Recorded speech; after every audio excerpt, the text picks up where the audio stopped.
mentioned the That was McKinsey numbers on GDP. Yeah, I mean, that's pretty impressive. And so the concern, the fear is that, oh my God, it's going to take all the jobs away. Because if there's net growth in GDP, that sort of implies that there was jobs created, right? That's what I was saying, right? They didn't, and more jobs created than that right, are unless going it got away. concentrated, but that doesn't make sense. You know, like that fewer people were doing all the work. So even with software engineers, right? I've seen some statistics thrown out that it's going to improve productivity by 40%. You know, among software engineers. It just means we level up.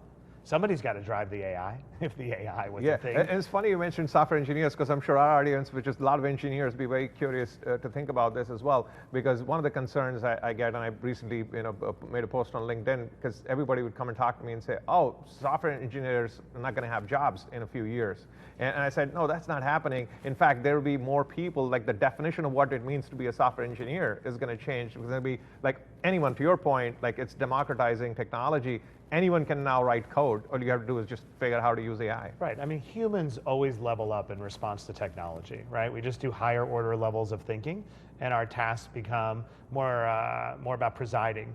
And the definition of things that are mundane gets broader, right? The elevator operator was probably pretty freaked out when that first happened, but they leveled up. We always level up, of course, because human behavior mirrors the universe. The universe has been expanding since the Big Bang, and we therefore are expanding. So, you know, the Luddites tried to oppose the industrial age, and it didn't work out well for them. And now they're an adjective.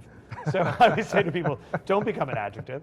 At the end of the day, humans always level up. And to your point, which I think is the most important point, if GDP is going to increase by 15% by 2030, that means by definition, jobs were created, economic prosperity was created. The danger is not whether it's going to take jobs. The danger is who gets those jobs. And so I always say, I was having a great conversation with a university president who oversees a predominantly black college.